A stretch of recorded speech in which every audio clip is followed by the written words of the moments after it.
Shout out sa mga SIMI users dyan na namrom problema sa face authentication sa withdrawal, guys. Ganito yung gawin nyo.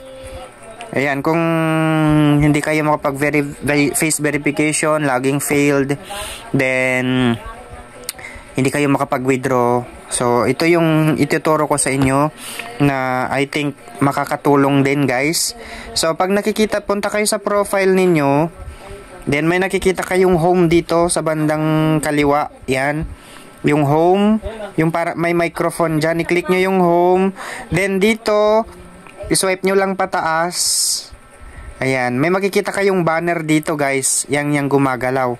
Yan. Hanapin nyo itong face. Recognition.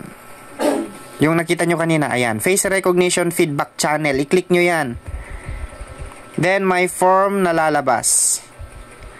Ayan, may form na lalabas. Then, guys, eto siya. Ilagay nyo yung ID ninyo. Tapos, kung saan kayo country. Philippines. Ayan, Philippines dyan. Philippines. Ayan. Then, yung ID nyo dito, guys, yung SIMI ID ninyo. SIMI user ID. Then, WhatsApp number. Kung may WhatsApp number kayo o any active CP number, ayan. Dapat may WhatsApp kayo. Then, i-submit nyo. Okay, submit nyo siya. For example, ayan. For example, guys, ito yung SIMI ko sana. Copy nyo yung ID nyo dyan, then punta kayo sa home, then hanapin yung face recognition, ilagay nyo yung SIMI number, ID, tapos Philippines, then WhatsApp. Okay, then WhatsApp. So,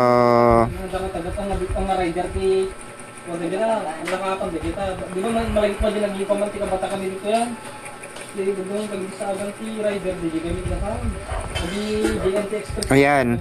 Pag nalagay nyo na kompleto na yan, yung SIMI user ID, tapos which country you come from, ayan, Philippines, then WhatsApp, then submit nyo, guys. Okay, submit nyo. Ganyan. Ganyan po yung magpapakita. Okay, then wait nyo na lang po. Okay, ganyan lang po siya, mga madam and sir.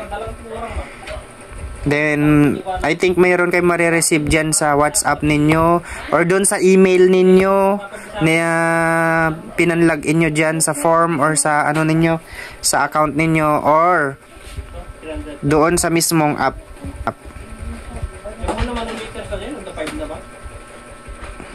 Ayan, dito ko mismo sa chat. Dyan nyo siya matawag nun, makikita or magre-response yung application. Ayan.